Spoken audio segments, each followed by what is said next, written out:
Since it's now 2014, now it is a time for new beginning and fresh starts, I thought I would start off this year with a story about new beginnings, fresh starts, and mass genocide. That's right, folks. I'm going to talk about the flood. Yay. This particular portion of the biblical story of Noah's flood is going to cover, I guess you would call it, the pre-flood. Things that we can find in the history and of the Bible and other writings. Pretty much anything that doesn't have to do with the actual flood itself. We're going to start this off with a simple question. Is this story divinely inspired?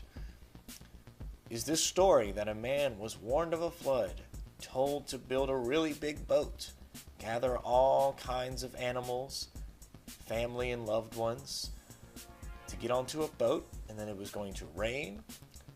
A giant, huge flood came, killing everyone, eventually landing on top of a mountain and sending out birds to see that when it's dry. And then when it is dry, you sacrifice some animals because it has a sweet smell. Is that really inspired? If you do, that means you believe that it is divinely inspired by the great god Anu, the Babylonian god depicted in the Epic of Gilgamesh. The earliest known verified writings of the 11 tablets that made up the Epic of Gilgamesh have been dated around 2700 BC. However, many Christians believe that Moses, seen here wielding an awesome stone tablet of lightning power, wrote the first 5 books of the Bible around 1400 BC. However, the main consensus of historians, biblical scholars, biblical linguists, and archaeologists dictate that the composition of the first 5 books of the Bible averaged around 900 to 600 BC. However, if we granted the 1300 BC composition of the first 5 books of the Bible, then we still have a 1400-year gap between the Epic of Gilgamesh and the Genesis story. It is safe to assume that the Babylonians came up with the story first, as the early Israelites were a splinter group of the early Canaanites, which the Babylonians had been in control over for quite some time. To make a long story short, archaeological and historical records have shown that the emergence of the early Israelite tribes came from the collapse of the Canaanite culture. Early Israelites did not come from outside Canaan, they came from within. There was no exodus from Egypt. To put it bluntly, the Israelites were Babylonians.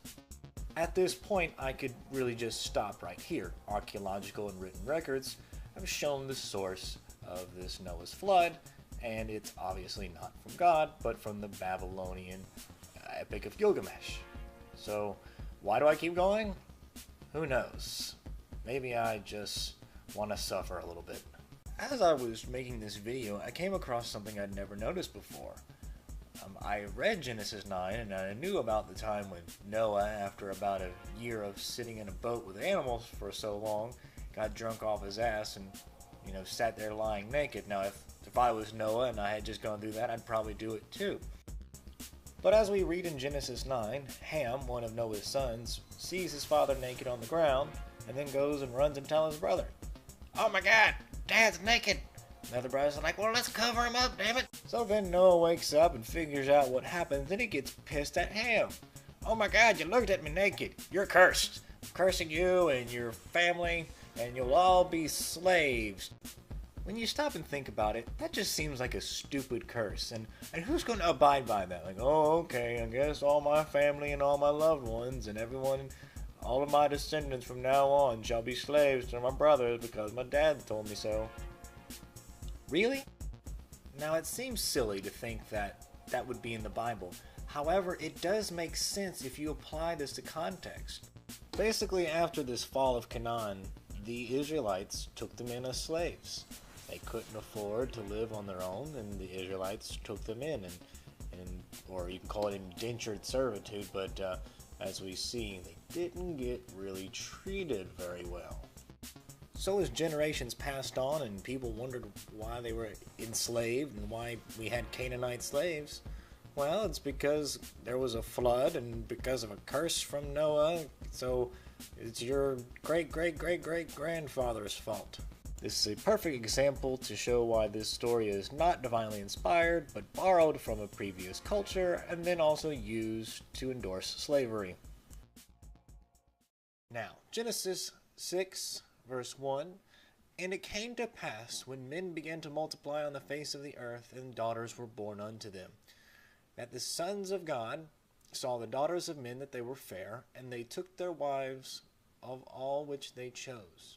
I always like this scripture because it kind of is just a little jab in that whole Jesus is the Son of God thing, when all of the angels were apparently the Son of God, you know? But then, of course, it made me wonder, angels are supposed to be these non-corporeal beings, that they're supernatural beings. How did they have sex with women? And like, why did they have the thoughts that they wanted to have sex with women? Aren't they supposed to be up in heaven praising and worshiping God and doing all this stuff? Like, didn't God design them a little bit better than that? I mean, considering that the earth has only been around, I mean, what is that, 1,000 years possibly? Because this is before Noah, and Adam to Noah is 16, so I'm saying before Noah or whatever. Like, how long do you have to be around before you get bored with heaven? You know? But I digress. Upon a little bit more study, I found that there's quite a few different arguments that people are making, especially during the 1st and 3rd centuries.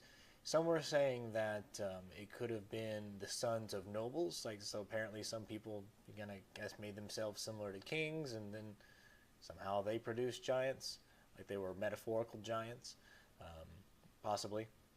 And there was also one popular one where the sons of Adam was Seth, one of, the original Adam, his son Seth.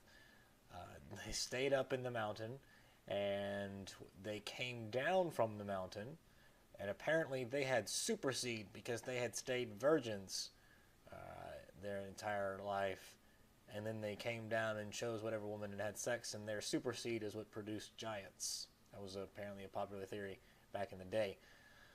So who knows? But there seems to be quite a a lot of theories and a lot of examples of what it could possibly be. But yeah, oh well. I just found that interesting. Verse 3, And the Lord said, My spirit shall not strive with man, for that he is also flesh. Yet his days shall be 120 years. Now, most creationists will tend to go, oh, that's God giving out the death threat that he's going to destroy the world in 120 years. So Noah has 120 years. No, that's actually not what that phrase actually means. I've actually asked a lot of Jewish historians and rabbis, and the Jewish, these are the guys that wrote the damn thing. They seem to be well understanding of what's going on. It is actually what he's trying to say is that they're going to minimize their age, their life expectancy, to 120 years. This is actually kind of enforced with a lot of the Jewish history. The Jewish, there's this saying of, may you live to be 120. The original purpose was to show that God was, saying that the spirit, the flesh, being a man of flesh, his spirit's not going to last that long inside the flesh. It is not a 120-year death threat. Besides, really, God's pissed because all the people are doing anything, and he's just floating around, sitting in heaven like, man, I'm so mad at these people because they're not doing what I said. They all forgot about me. So I'm going to give them 120 years to straighten themselves up. And I'm not going to tell them that I'm mad. I'm just going to make them figure it out on their own. So if they don't, then I'm going to kill them all. Really? This is further enforced in Deuteronomy 34, verse 7, when it says, And Moses was 120 years old when he died, and his eyes were not dim, and nor his natural force abated. Basically, he was saying that God basically just kind of took him out. He was like, 120 years, just like I said. Time to go, Moses. He wasn't weak, he wasn't old or feeble, he was just done. That was it. He was out. Time to go. Now, some people say, oh, well, there's people that lived over 120 in the Bible. And that's absolutely correct. There's quite a few references to that. However, If you're aware of anything about the documentary hypothesis, that it was written by five different authors, J, E, D, P, and R. Um, I believe it was J that actually wrote this particular, the 120 years, and then it was another author that actually wrote these other lives of people that existed before that went beyond 120. So originally, when this was written, that was supposed to be it, 120 years, though, but somebody else came in later and changed it up. So yes, this is further verification that Noah did not have 120 years to build his ark. Now, I briefly alluded to the documentary hypothesis, but Genesis 7 and Genesis 8 about the flood is a great example of why we assume that it was written by five different authors. We can look, actually, you can see that in Genesis 7 and Genesis 8, we actually see what seems like two different authors telling two different stories based on the same event. And by that, example of that would be, if we look into Genesis 7, we see 40 days, 40 nights, and then a little bit later we have 150 days, and then it gets into the 7th month, which is supposed to be during the recession of the floods, but then right immediately in verse 6, it says, at the end of the 40 days. Well, that's very odd, because 40 days was like really early on, like verse 2 or verse 3. That 40 days was already accounted for. Why is that there? What does that possibly mean? There was no other reference to 40 days other than that. And it was stuck in 7 months into the flood. It doesn't make sense. However, it does make sense if you take the time and you read Genesis 7, verse 10, verse 12, verse 17 through 20, 22 to 23, and then you jump to chapter 8, verse 3, verse 6, verse 8 through 13, and then verse 20 through 22. If you simply just read that there, you'll actually get just the story of Noah's flood, of the 40 days and 40 nights. The author J is the one that wrote, primarily the Noah's flood, and he had no concept for this 150 days and all that. It was a simple 40 days, 40 nights of rain.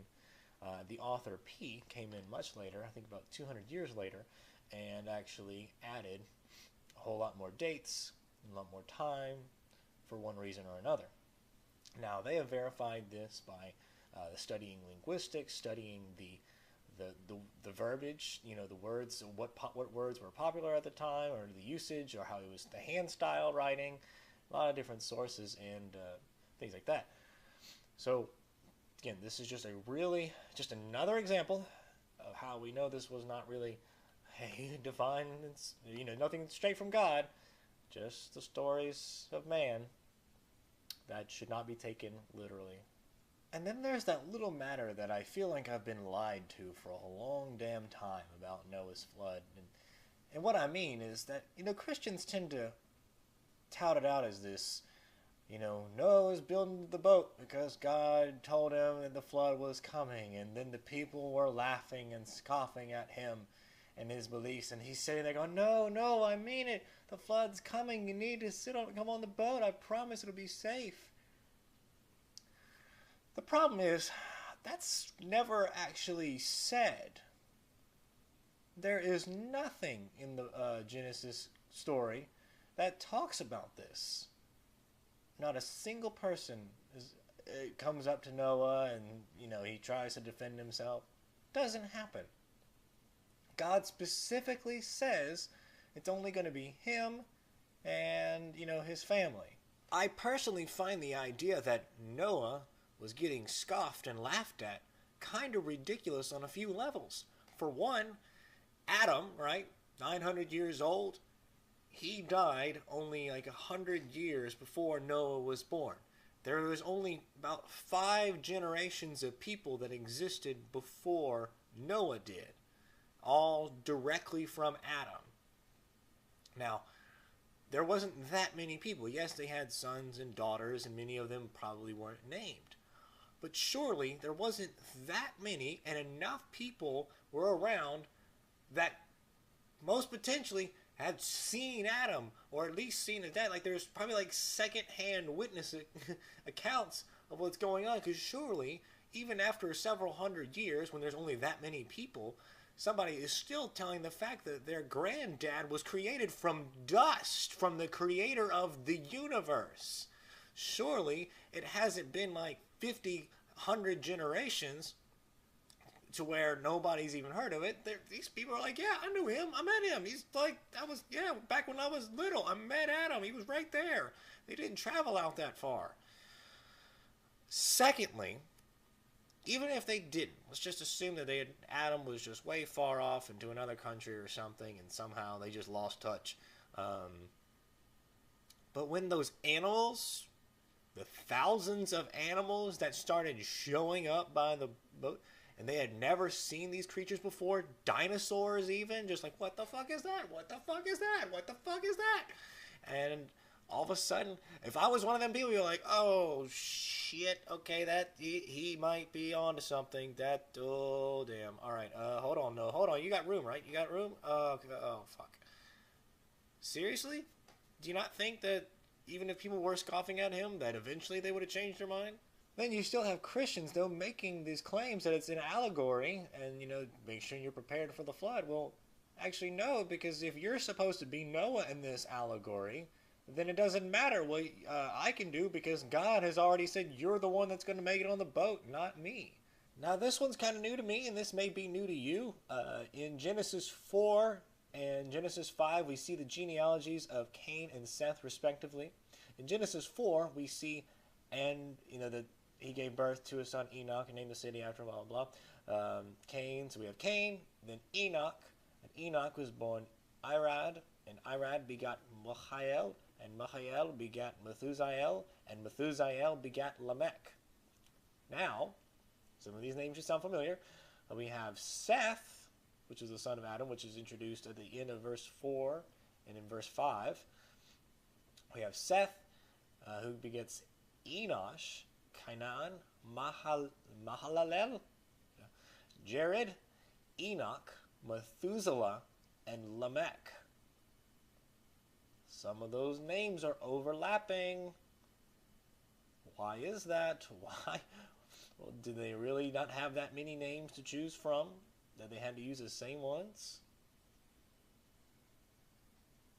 So how does this happen? How do two different people have different sons with similar names, very close, and some of them the exact same name, and end up both at Lamech to be Noah's father? And we don't even, it doesn't make sense. What happened? Well, it was two different authors. Jay was basically describing everything through Cain, because Cain was the only surviving son. But this second author, which seemingly unknown, actually tried to go through the genealogy through Seth. Now, who the hell is Seth? If he hasn't been, actually the redactor asked that same question. So he actually had to write in Seth to existence to explain where Seth came from. If there's anybody that has not been familiar with the documentary hypothesis, and this is your first time hearing it, or you're sort of fresh to it, this is kind of a tough thing to swallow. But if this isn't multiple authors, there's a lot of explaining that needs to be done. So what did we learn today, class? We learned that the Genesis story for Noah's flood was written way after the Epic of Gilgamesh by about 1400 years, even giving the conservative Christians estimate. We learned that the early Israelites only came about from after the fall of the Canaanite settlement, which came about from the Babylonian Empire. The Babylonians were the ones that created the Epic of Gilgamesh 1400 years before the Genesis creation story was even a twinkle in the Israelites' eyes. So we know that obviously the flood story is not accurate. Also, on that note, people say all these other flood stories have gone through all the different countries. Well, if that's all true, if all these countries have some kind of flood story, then how are all of these other countries around? Surely, if there was a worldwide flood, there would be like one people that would have that story wrapped up because everyone else would be dead. And then some of you Christians could be like, well, no, well, they changed their mind, but it was too late. But it didn't fucking matter because God had already said ahead of time who was going to get on the boat. So even if they had changed their mind in time, which I'm pretty sure if this really happened, some people would have, way before the floods, it wouldn't have mattered. They'd have been screwed anyways. And then we learned that since we can find the secular roots to this story, we can see that how it is used to justify and endorse slavery against the Canaanites in the Levitical law, which is what established that Levitical laws.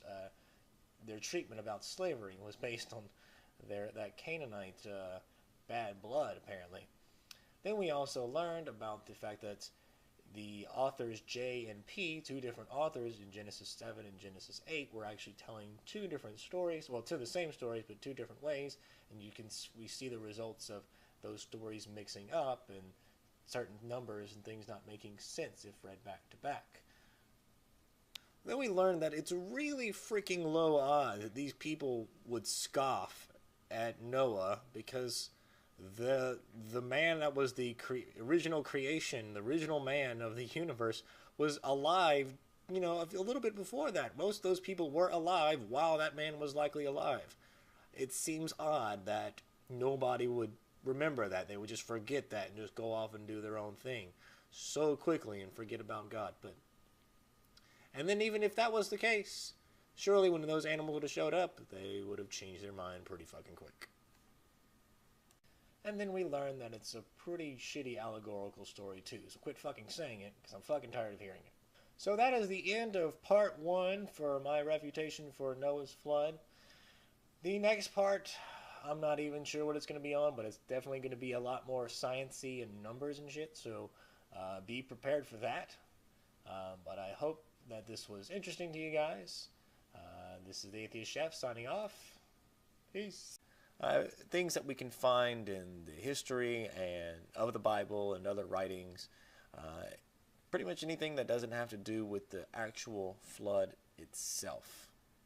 We're going to start this off with a simple question. Is this story divinely inspired? Is this story that a man was warned of a flood, told to build a really big boat, gather all kinds of animals, family and loved ones, linguists, and archaeologists dictate that the composition of the first 5 books of the Bible averaged around 900 to 600 BC. However, if we granted the 1300 BC composition of the first 5 books of the Bible, then we still have a 1400-year gap between the Epic of Gilgamesh and the Genesis story. It is safe to assume that the Babylonians came up with the story depicted in the Epic of Gilgamesh. The earliest known verified writings of the 11 tablets that made up the Epic of Gilgamesh have been dated around 2700 BC. However, many Christians believe that Moses, seen here wielding an awesome stone tablet of lightning power, wrote the first 5 books of the Bible around 1400 BC. However, the main consensus of historians, biblical scholars, since it's now 2014, now it is a time for new beginning and fresh starts, I thought I would start off this year with a story about new beginnings, fresh starts, and mass genocide. That's right, folks. I'm going to talk about the flood. Yay! This particular portion of the biblical story of Noah's flood is going to cover, I guess you would call it, the pre-flood. To get onto a boat, and then it was going to rain. A giant, huge flood came, killing everyone, eventually landing on top of a mountain and sending out birds to see that when it's dry. And then when it is dry, you sacrifice some animals because it has a sweet smell. Is that really inspired? If you do, that means you believe that it is divinely inspired by the great god Anu, the Babylonian god